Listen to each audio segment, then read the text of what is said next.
podcast is provided for informational purposes only and should not be relied upon as legal, business, investment, or tax advice. All opinions expressed by podcast participants are solely their own opinions and do not necessarily reflect the opinions of RCM Alternatives, their affiliates, or companies featured. Due to industry regulations, participants on this podcast are instructed not to make specific trade recommendations nor reference past or potential profits, and listeners are reminded that managed futures, commodity trading, and other alternative investments are complex and carry a risk of substantial losses. As such, they are not suitable for all investors. Welcome to the Hedged Edge by RCM Ag Services, where we're getting out of the field and onto the mic to bring you weekly market updates, commentary from commodity experts, and monthly interviews with the biggest names in agribusiness.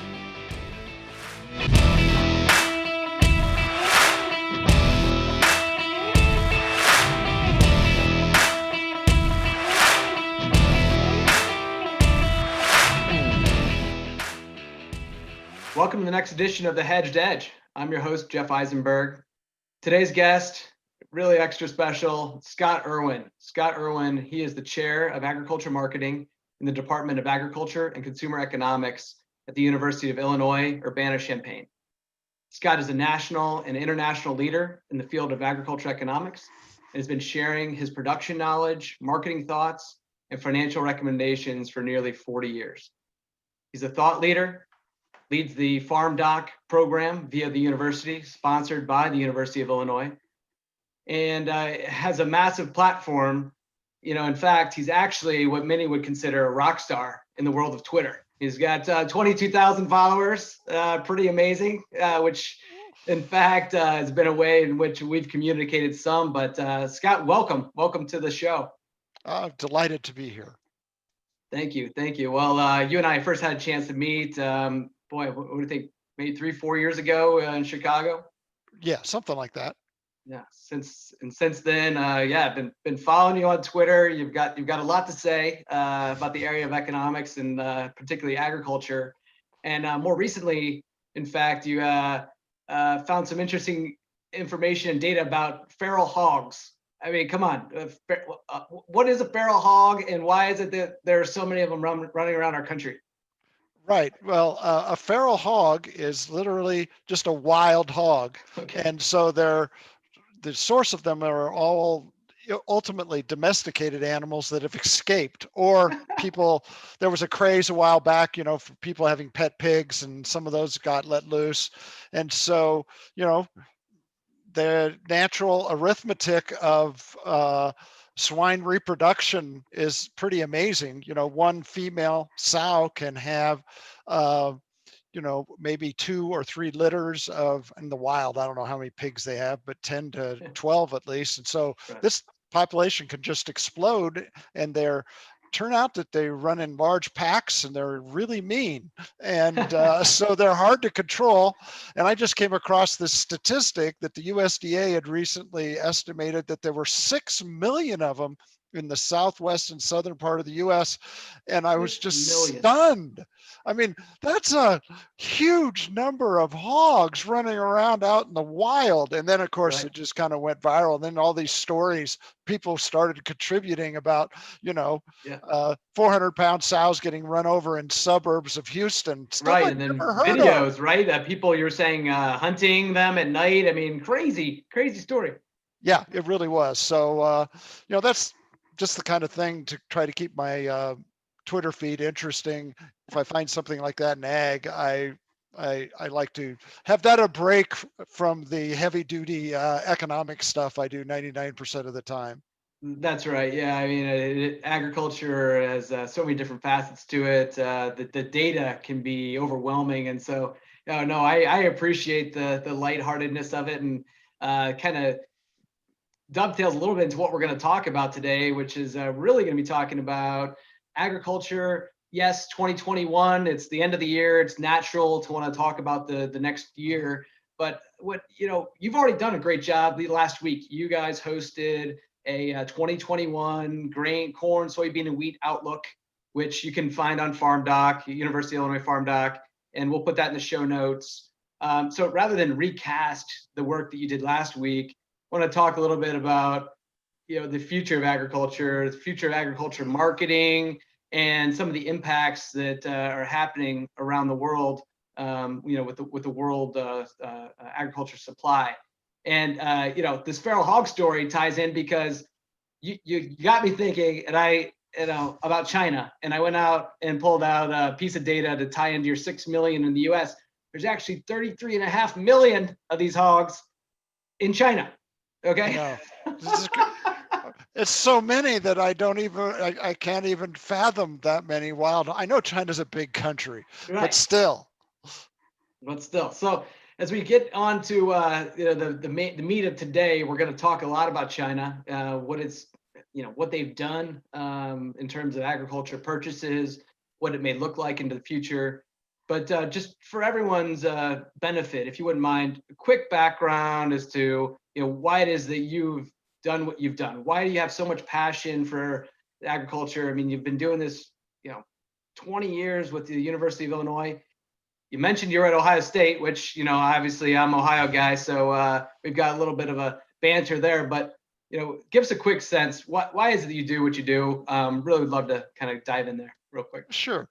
Well, I grew up on a grain and livestock farm in west central Iowa, and I really developed my love of agricultural markets, basically trailing my father to our local grain elevator. Okay. And going in there as a young kid and listening to the farmers complain about the markets, the USDA reports, and this is in the really, really old days. Right. You, Jeff, probably don't even know what these machines are, but it had an old yellow ticker tape machine. Oh, I know ticker tape. Yeah. Yeah. Oh, they yeah. had that, and those. Read the news, right? Yeah, it would come across, clack, clack, clack, clack, clack. Yeah. And so I remember just being entranced while my dad and the grain elevator manager and other farmers be waiting for USDA reports, to come across that machine. And I was hooked. And then when I was in high school, was right in the middle of the great early 19 to mid 1970s grain price boom. Okay. And we experienced, we had incredible price moves recently, but can you imagine, when I entered high school, soybean prices were $2 to $3 a bushel. Wow. I mean, adjusted for inflation, what's that got to be? I haven't even done the math. Well, they went in a matter of months to over $10. Oh, wow. And so, I was hooked, and so I went through school and studied ag marketing all the way, and was fortunate enough to get jobs in academics where I could continue studying my passion, and here I am today. That's great. Now, did they ever put you to work at the elevator, cleaning them out the bins or anything like that? Oh no, my dad made sure that I was more than fully employed on our farm. Okay. We had a lot of hogs and everything from walking beans to taking care of the hogs to baling hay, shelling corn. No, we worked hard. That's great. Oh, what a way to grow up. Yep, I get you. So now at the university, the program that you lead there, how many students do you have, and what types of students are coming through? I mean, we're obviously in a generation now where information and education is so important, and trying to bring more people into agriculture that understand the business. So I can greatly appreciate what you're doing. But again, tell us about the program. Sure. Well, I think you have to make a distinction between the FarmDoc program and then the Sure. larger department that I'm in. Right. So we describe what we do in FarmDoc for many years now. We like to say this is still your father's extension program. Okay. Because what we do is what we call Corn Belt farm economics. Okay. And we study the marketing, management, policy, finance decisions on Corn Belt grain and livestock farms. That's what we do in our group, and it's about a dozen subject matter contributors here at the University of Illinois, and then a couple other universities. But my department is much broader and consists of a variety of programs, including one on personal finance. So fortunately, our undergraduate enrollment in my department at the U of I has been growing very rapidly. It's great to And hear. we have over 700 students, but the growth part is in the non-ag part. We still get a lot of really good ag and rural students that come through our programs. But we kind of teach practical applied economics in our department in a variety of different majors. And so we fortunately have a growing program. But like everywhere else, the pool basically of students like myself Right. who would have entered the university almost 45 years ago is really shrinking. The students who have that kind of base production ag knowledge that Right. that I grew up with is just simply shrinking uh, with the lower numbers of the full-time commercial ags. There's a lot of great students that maybe go through an FFA program in a Sure. rural community, or they work for farmers. So it's not just farm families like it used to be, but it still is. Definitely an issue. Well, we obviously big supporters of university education, and with farmers getting as big as they are, they're a business, right? And so a lot of what Correct. we talk about on our podcast here is the business, running the business, managing the margins, and leading towards, at the end of the day, turning a profit into turning the farm into a profitable business so that it's sustainable, it's long term. People are able to go out and purchase more land and grow it. So it's great. Again, it's great having you here to talk about where marketing and where farming is going.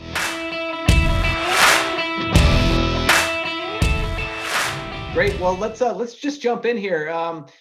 Today is an interesting day. We had the crop report came out, the USDA report. I'd be remiss not to bring it up simply Sure, since of it happened course. today. But just real quick, short highlight, anything that stands out to you from today's discussion or report. Sorry. Sure.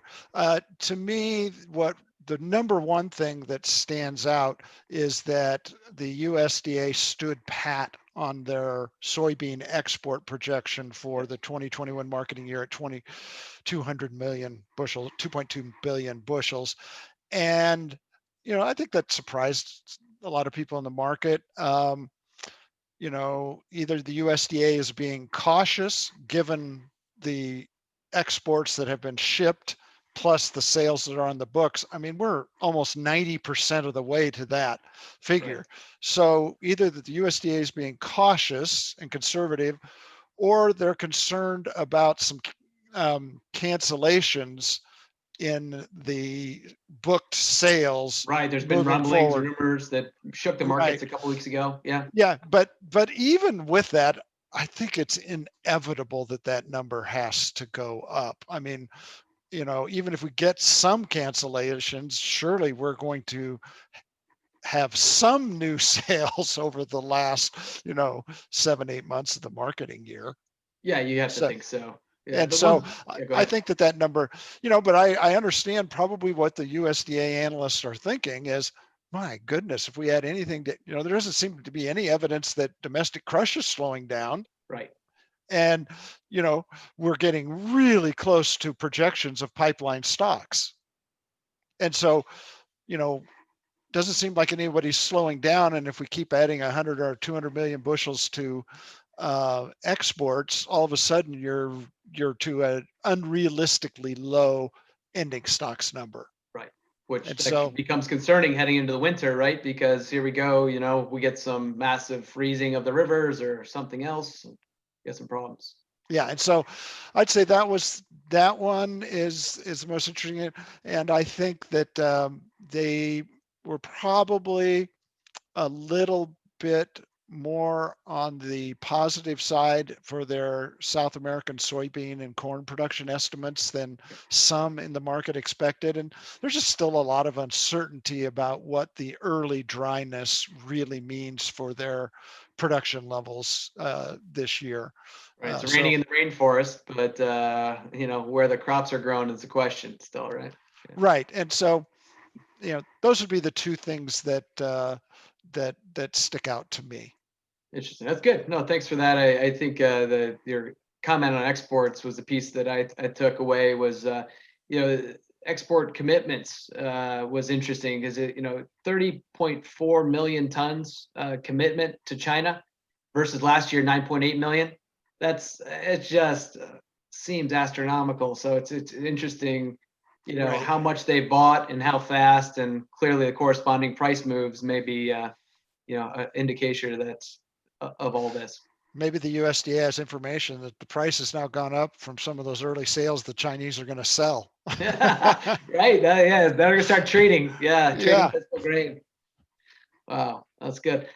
Good. Well, let's just jump into China. And this is kind of jumps into one of our main bullet points today is China. This is kind of jumping in here. So China is the demand that we have from them recently. Is it real? Is it short term, or is it short lived, or is it going to be able to be sustained? And I actually have a piece here I want to share from your presentation last week that shows how this is historically what the exports to China have been.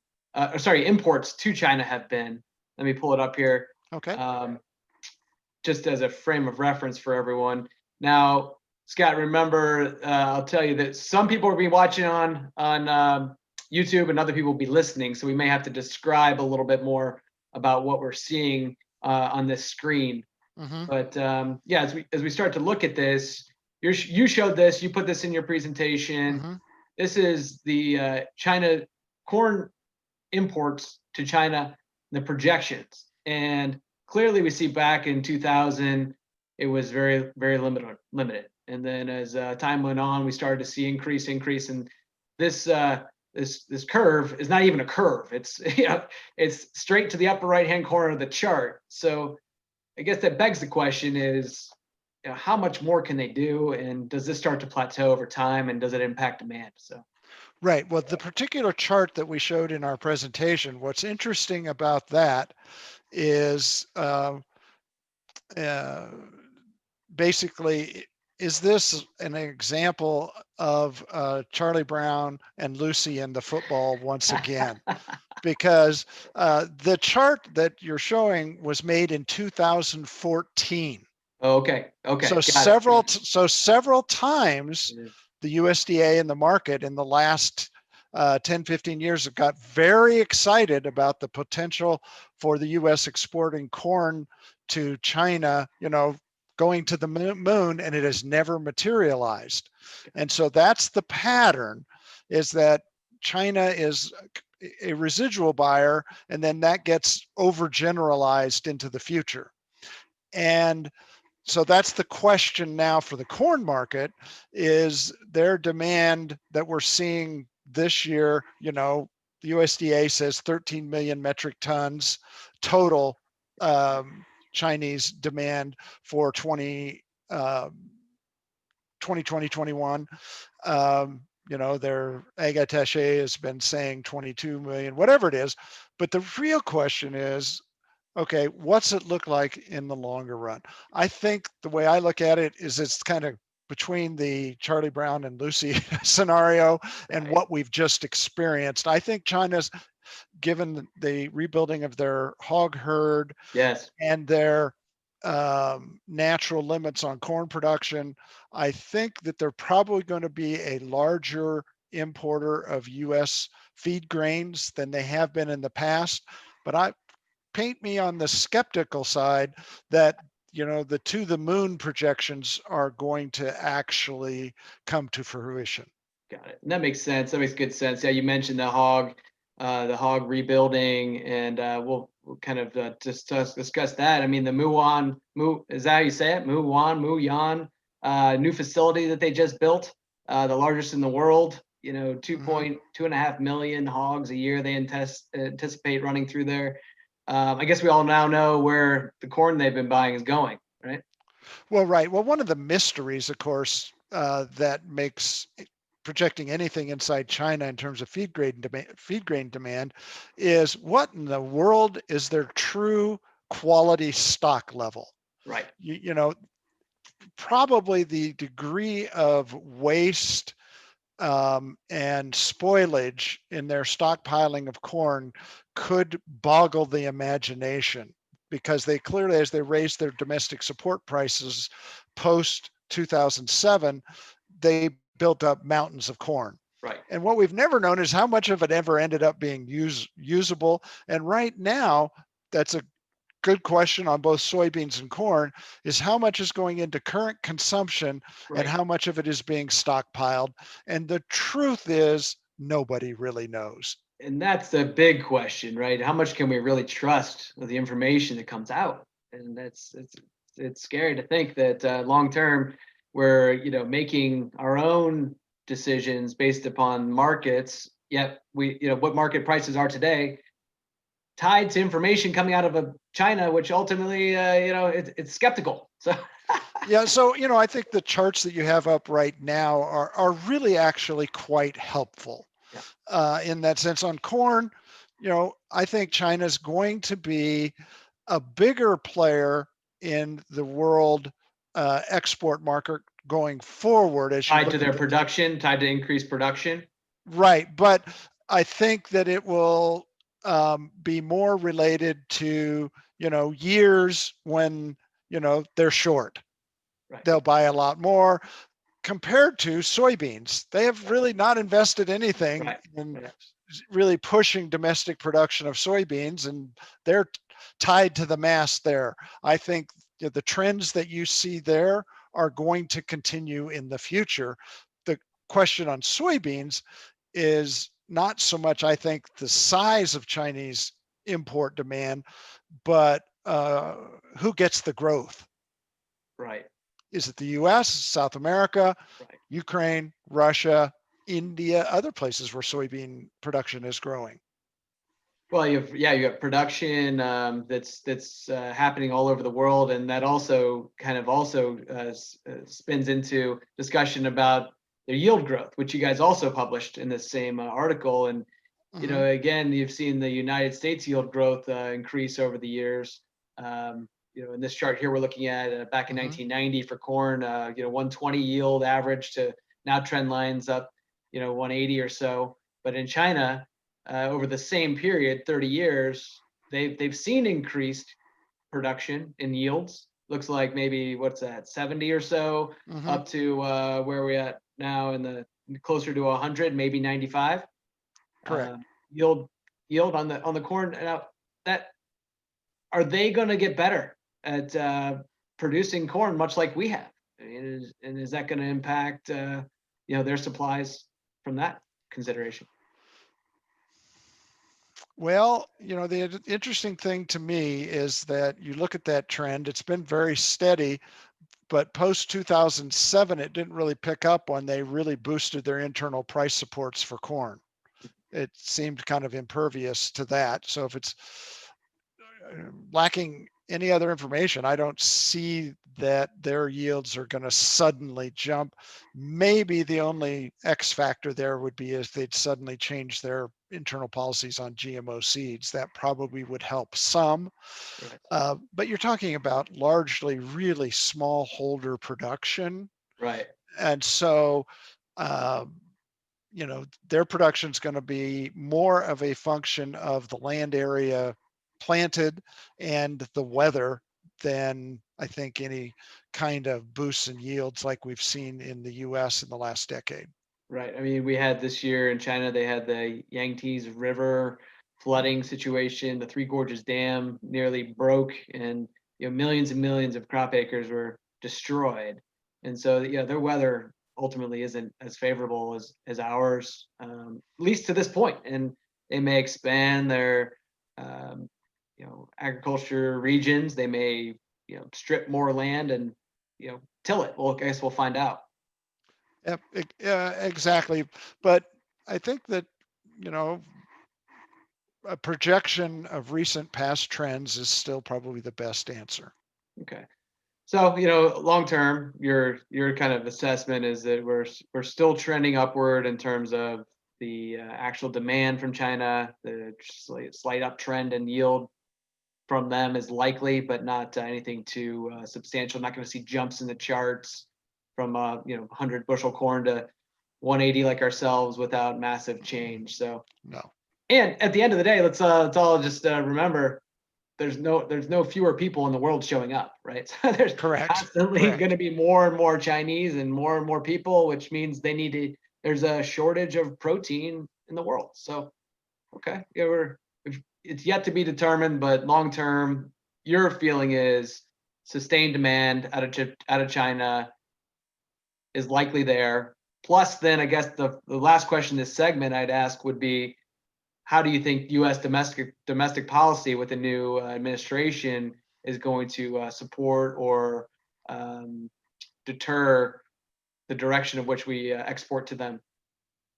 That is a great question, and I think it is a big one right now, because under the Trump administration, we had a fundamental shift, obviously, we don't need to get into the details, to a much more confrontational posture vis-a-vis China and trade. Yes. And and that's clearly going to provoke, I believe, a long run strategy change by China, regardless of what the Biden administration does, to diversify their suppliers, particularly on the proteins side. They're, I think, going to be making investments, in production that's closer. I think you see Ukraine, Russia, countries that are closer to them are going to receive investments for increased soybean oilseed production.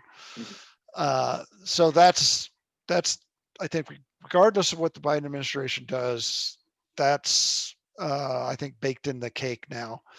Now the question is, will the Biden administration, I think the Biden administration is clearly going to be more of a multilateral focus than the Trump administration, clearly. But on the other hand, the increased confrontation with China is politically popular overall in the United States. Yes. And so I do not see even a Biden administration returning to the status quo ante 2015 with China. Right. That's probably in the best interest of the Democratic position, right? And that they know they have to appeal to over half the population that is interested, as you said, in really, let's just be honest, sticking it to China, saying, hey guys, you messed with us for a lot of years, and we're going to be tough on you guys moving forward. So yeah, I like the way you put that, which is kind of let's call it a get tough on China policy stance. Yeah. And so that is going to be extremely interesting to watch in the first year of the Biden administration, where those kind of moves are made. Yeah. Well, I guess time will tell, but we're going to keep monitoring it. I know you'll be talking about it too, all your webinars and everything.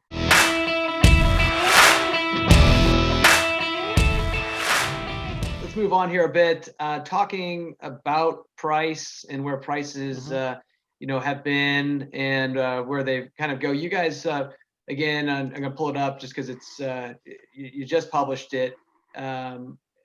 And it might have been one of your other colleagues, one of their webinars. I believe it actually was, but I'm sure you're familiar. They were talking about the price, right? Yeah, price of corn and soybeans in a kind of an optimistic view. I think this one was the webinar done this week, and talks about price per bushel, estimates and forecasts for 2020, 2021, and what I really want to dive into this segment is, yes, let's talk about this quickly, but what I want to ask you is related to basis and on-farm prices. It's almost not talked about enough that there are really two trades in every transaction.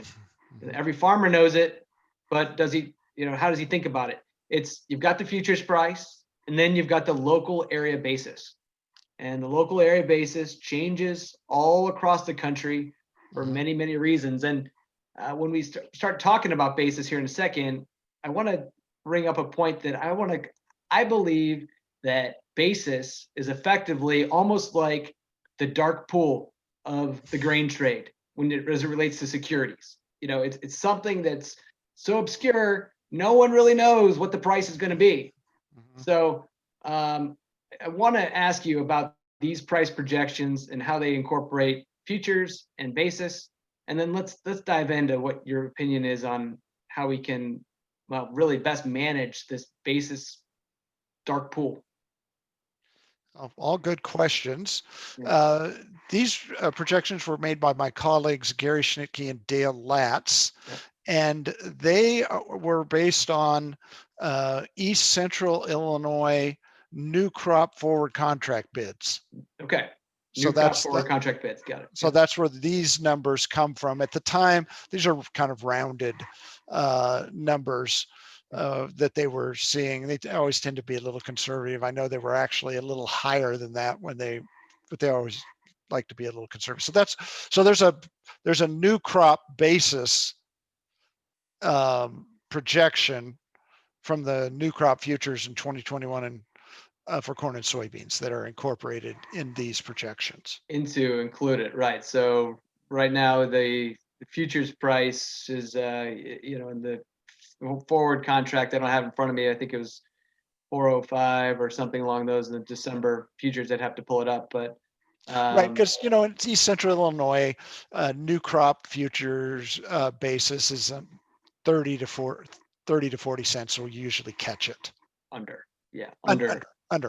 the market. So and that to me is the on-farm price that again, a lot of things, insurance price is set on futures price, but then the reality is the world is tied to how basis in their area, ultimately how much they make is tied to what the elevators in their areas are willing to pay.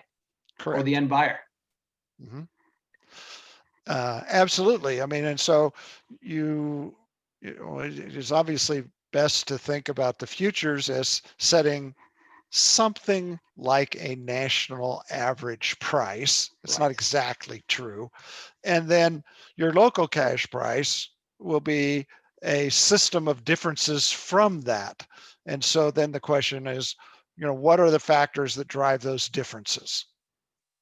Right, exactly. So let's, I don't have too much more charts to talk about to show that, but I'm interested in the discussion. So, setting basis is driven upon demand. You've got rail, you've got shipping, you've got, ethanol plants, which you're a big proponent and, advocate for the energy sector, or highly knowledgeable.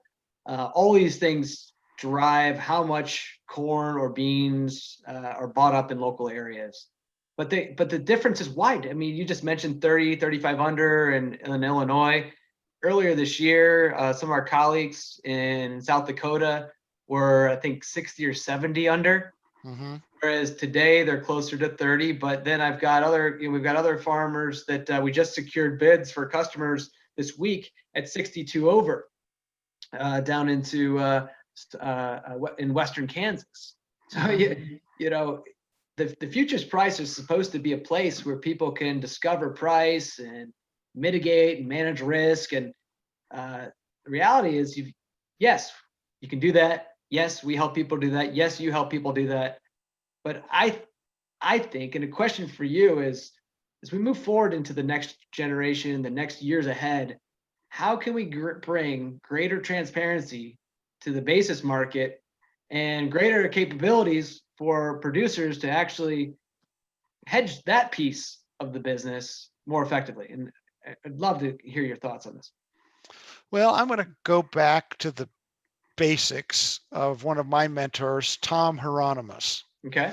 And he was really a master of analyzing and teaching farmers he's starting in the 50s and 60s, to think more like a grain elevator manager at the time, country elevator manager, as they approached the marketing of their grain.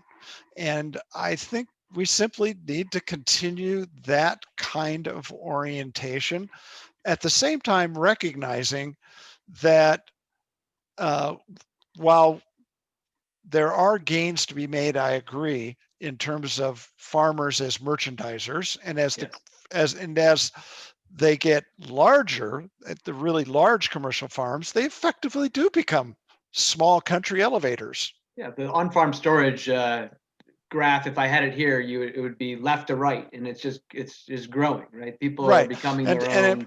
But in particular, the ownership of that space is becoming more and more concentrated as the farms get bigger. And some of these big operations, are very comparable to lots of small and medium-sized commercial grain elevator operations 30 or 40 years ago.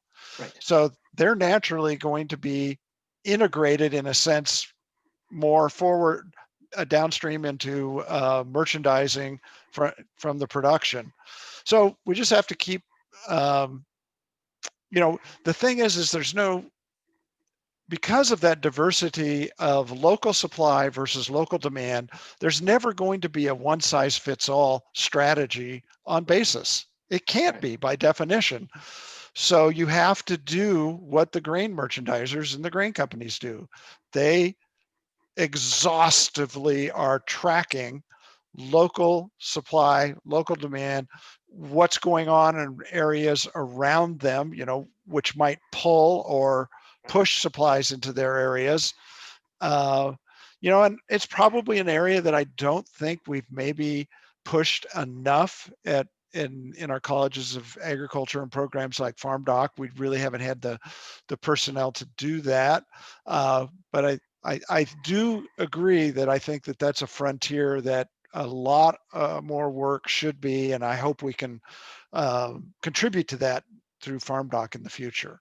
Oh, absolutely. And, as I said, we have offices all over the country and work with farmers everywhere. So if you ever want to coordinate with those offices to kind of get a swath of what's happening there, more than happy to jump on a call or do something along those lines. So. Oh, thanks. That's very generous. Yeah, absolutely. The idea that is kind of popping to my head right now too is it's somewhat of a question again. Mm-hmm. Well, what if these the farms are getting bigger, they're getting larger. Right. So what if as they get larger, suddenly maybe it's that we end up cutting out the merchandising portion of the business, and these large farms go direct to end users, and in effect, they're able to just manage this process more effectively themselves, just at the farm level, cutting out more of the middleman, and really, perhaps in the end, a lot of it might come back to the next phase of farming, which is the identification of crop and where it's come from. So there's like this branding movement, right? So the corn comes from Irwin Farms, and it has greater quality and greater value to the cookies that I make and sell through Nestle or whatever it might be. So I wonder if maybe that ends up becoming a path to managing this basis conundrum. I don't know. I guess I'm somewhat skeptical about grain farmers themselves ever taking over that function. Right. Because to think about, well, what do grain merchandisers really do? Their economic function is to basically move grain supplies from surplus to deficit areas. And they do that. There's three kinds of transformations that the marketing system needs to make sure happens. They need to transform the raw commodities in time, space, and form. And what a grain merchandiser does is looks for opportunities in those three dimensions, time, space, and form, for where there's a surplus and a deficit, and then they work off the relative prices. And that takes incredible skill, information, knowledge, and that's what good grain merchandisers do. That's the function, and they'll earn a return for it. And it's hard for me to see all but the really, really largest, super large grain farms Right. moving into that space, because they immediately have to compete with, I'll just call it, for lack of a better word, the ABCDs who've been doing it for 150 years. That's right. And have, you're just going to be at a tremendous competitive disadvantage. Huge learning curve, right? Huge learning curve. Yeah. And the information needs, and if there is an integration to happen that way, it's more likely to happen through grain co-ops that farmers are member owners. That's in essence why they were set up, because then they could hire people and do those specialized functions. So to the degree that there's opportunities in integration there, you'll see some more of that. But overall, I think there's some kind of natural limits, because you're asking a farmer who is still, their core economic function is to produce. Right. And they're amazing at it, right? And that's what, they're specialized at, and that's what they'll earn their return from. And that's what we're asking them to do as a society, is and that's work, and there's enormous knowledge and experience and skills, just like being a grain merchandiser has to learn how to do that to earn a return on it. So you're asking the same person or the same small operation to do both, I think is a bit of a heroic assumption. It would have to be the biggest farms, and very largest. There's some that will move in that direction. But as an economist, I have to keep my faith in the ultimately the benefits of specialization. Yes. Right? Yeah, that's how a society moves forward. That's how the economic pie grows, is you specialize and you get good at one or very few things. Right. And that's the downfall of all these giant conglomerates, is they're try to do too many things that they're not all good at. And then a bunch of red tape shows up. So yeah, and it slows everything down, and they're just not as efficient. So some of that will be going on, but as you can tell, I think it'll be limited. Yeah, well, that's good. That's good, friendly debate there. Again, we're not going to solve the dark pool of basis today, but be something to monitor.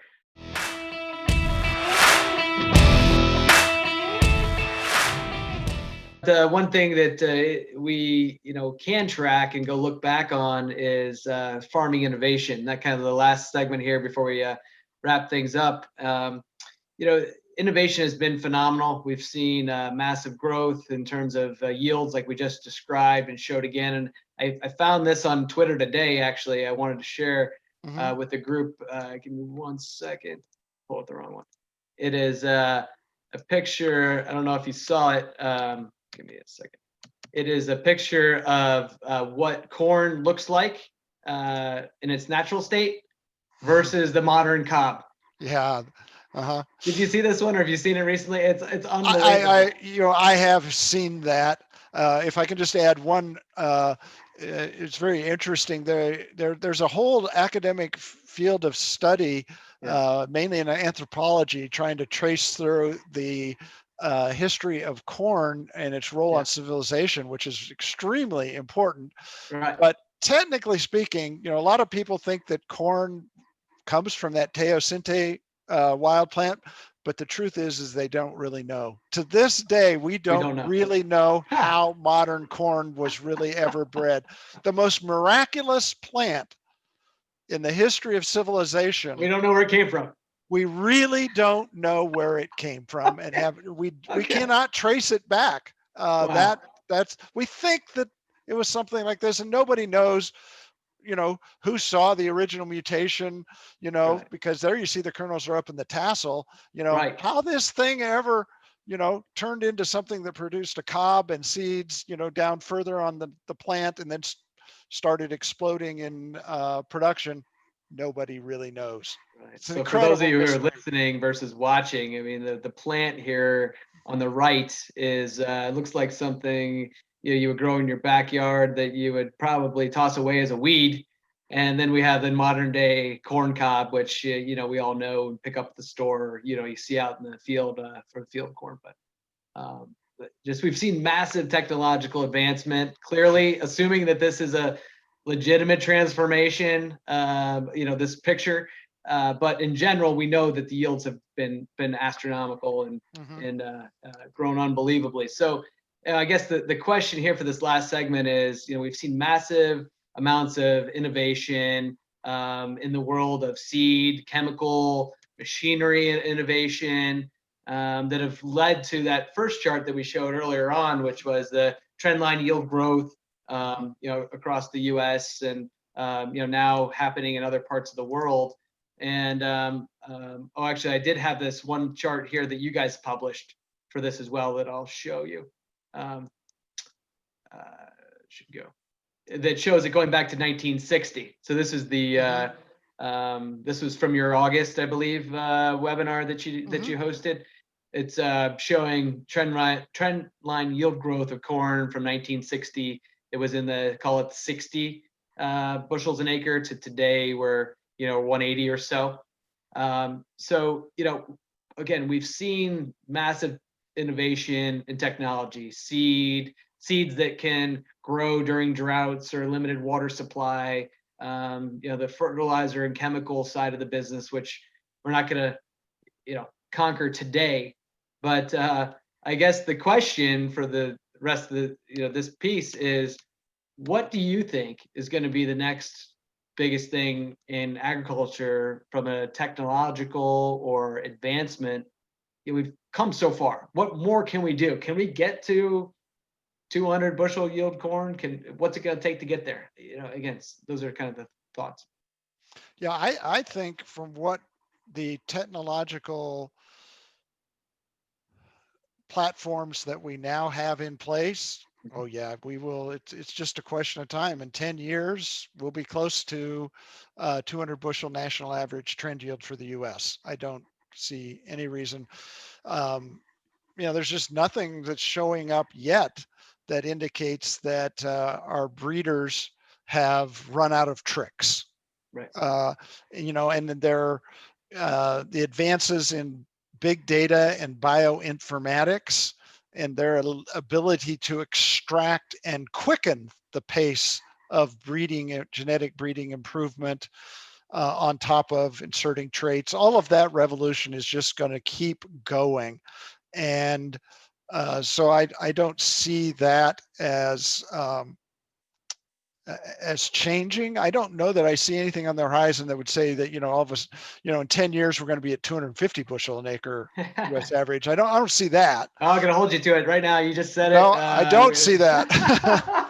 But if you do ask me what I think the biggest revolution that we're going to see in the next 10 years on crop agriculture is autonomous vehicles.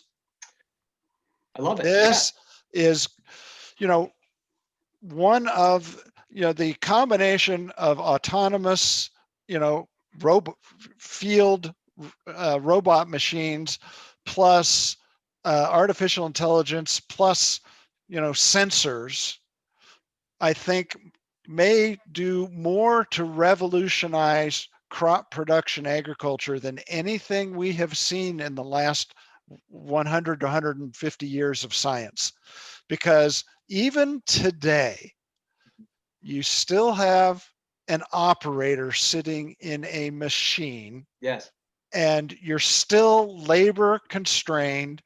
And even though it's a lot better because of auto steer, right. But you have constraints that human fatigue and human operator error and issues. But when we have, the ability, what I say, when the farmer becomes a drone pilot, right, everything changes. The potential scale of extensive crop agriculture explodes. I love it. Yeah, I think that's a really great perspective. You think about, right now they're trying to use satellite imagery to detect, what's going on in different fields. Is it too wet? Is it too dry? But let's imagine if we lower the scale from satellites to maybe it's small drones that fly over fields, and everything gets closer to the ground, and suddenly we are able to spray specifically in one area. Or, I know, for example, one of our offices, again, Western Kansas, they've added technology already tied to, they sit on the Ogallala, and so they draw water clearly, and they have a limited amount of water that they can use over, I think it's a 5-year period. Don't quote me on it, I think it's 5 years. But to try and make sure they manage their water supply, instead of just turning the sprinkler on at night, they are able to figure out where the driest part of the field and only spray over in that area. And so sensors are already doing things like that. But and you can see now, just where there's still going to be knowledge that can never be replaced by the farm operator about the lay of the land and where you need to put waterways. And been watching that section of the field, it's a little wet. There's still always going to be a place for human management. But I think the scale that a good manager will be able to manage could explode. Yeah, I think you're absolutely right. And again, just becoming a pilot, just think about an airplane. You used to have to lock on and fly, and now they have 2 or 3 pilots if they're going to do a long-legged trip, and they literally are just monitoring the mechanisms. It's autopilot. So the one thing that you will see is, the most advanced farms will become more and more like high-tech farms. Yes, I like it. Well, then just start to think about moving the grain in and out and monitoring the quality inside the bins once they're in there, and maybe there's a rotation mechanism. Once you start down this topic, we could probably just dream up millions of different ideas. But I do have to, that's kind of on the dreamy side, and most farmers will get excited about that. So that's, so I'm an economist, so I'm in the dismal science. So I have to say something negative, right? Yeah, sure. I do think that something else is on the horizon that we are going to face in Corn Belt agriculture. It's definitely bubbling out there, and everybody hears about it, but nobody likes to think about something actually happening. At some point, I think in the next 5 to 15 years, in that 10 to 15 year horizon, we're going to do something about nitrate runoff. And the hypoxia and the water quality issues. This is going to happen, and that could be a wrenching experience for U.S. Corn Belt agriculture. It's interesting because I was down in the Delta earlier this year, and I normally travel quite a bit, but this year it's been limited. And I did take one trip and rode down to the Delta, and they have such interesting fields down there. It's all precision graded. Everything is starts off on one edge, and what they'll do is they'll fill pipes of water across the top of the once it's been precision graded, and then fill it, and then the water ultimately trickles down to the end where it falls into a ditch or a canal. So I wonder if maybe what you're thinking about is the farms have to reinvent themselves to be able to capture that water supply, filter it, maybe repurpose it. I don't know. It's there's a lot of research at places like the University of Illinois trying to develop new systems for doing that kind of filtration. But inevitably, I look at it as an economist from a big picture, it means less use in aggregate of nitrogen fertilizer. Got it. And we either got to become a lot more efficient, or we've got to get some way to clean up what we're doing. And right now we're kind of doing the opposite. We're laying tile to drain our fields at record rates. Right. We're doing just the opposite. Right. Get the water out of there. Yeah. And so I would say, from a policy standpoint and a regulatory environmental standpoint, that for Corn Belt agriculture is going to be the biggie. Well, that's certainly some things to monitor and keep track of. So we'll look for your research on it, and I'll keep reporting where we find more. We get contacted all the time by satellite companies and everyone else saying, hey, maybe you could help us get some more distribution of this product. Well, it's like, well, is it really beneficial to my farmer? We'll find out as time goes on.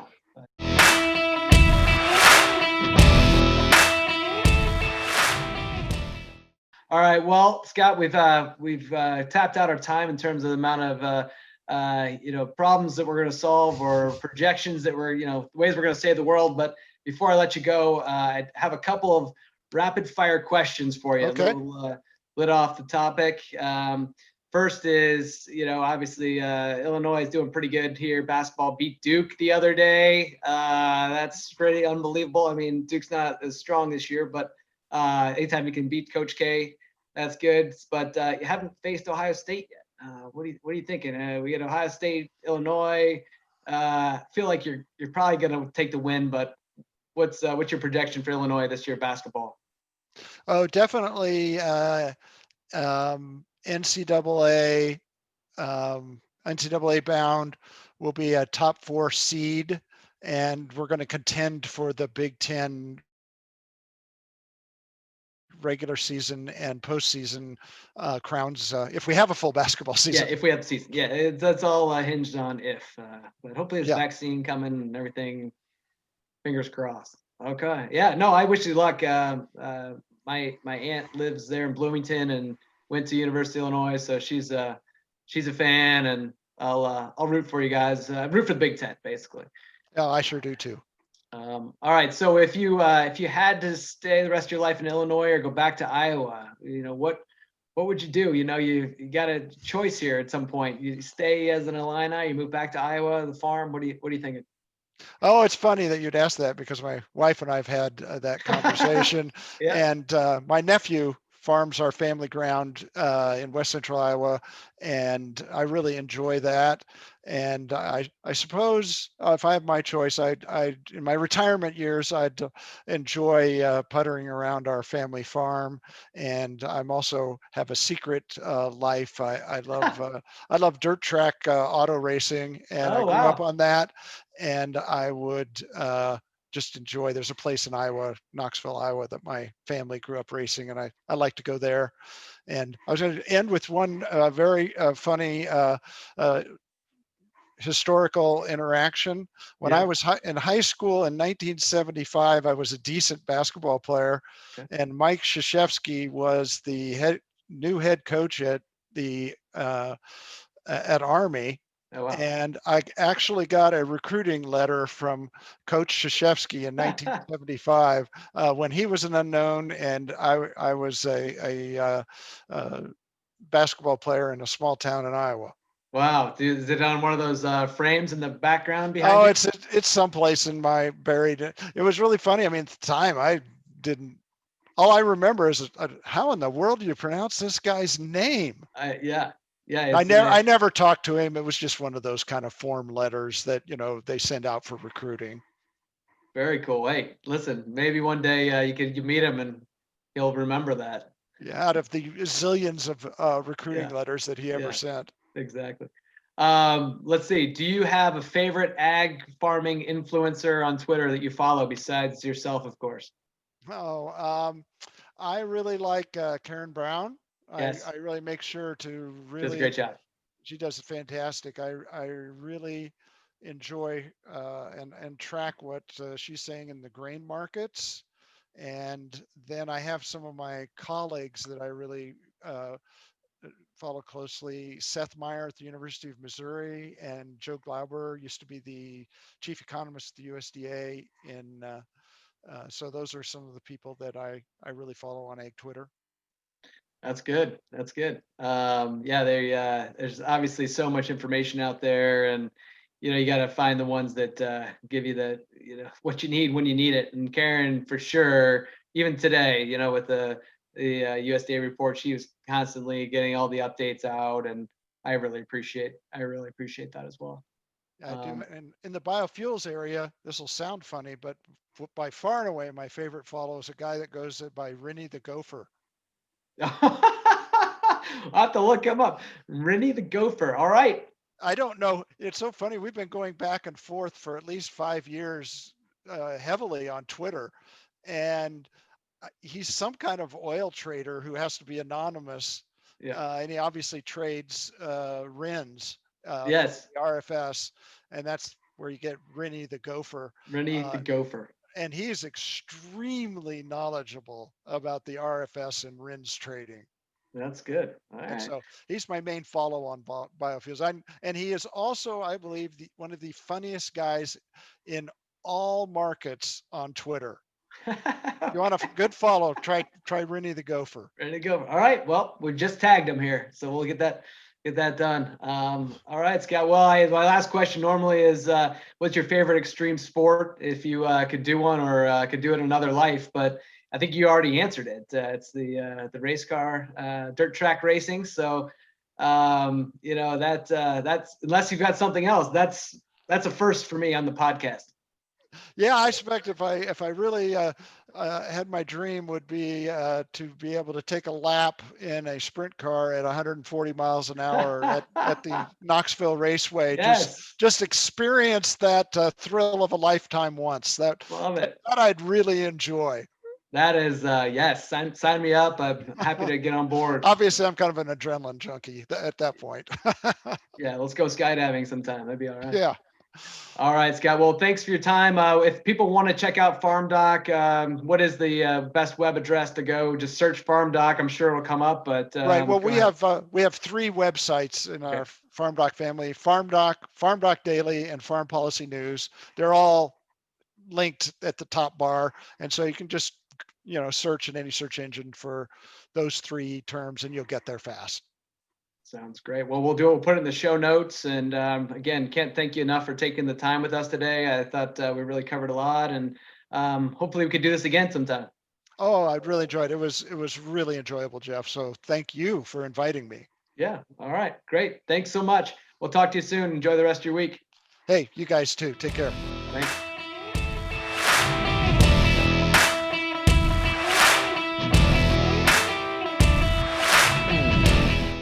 Listening to The Hedged Edge.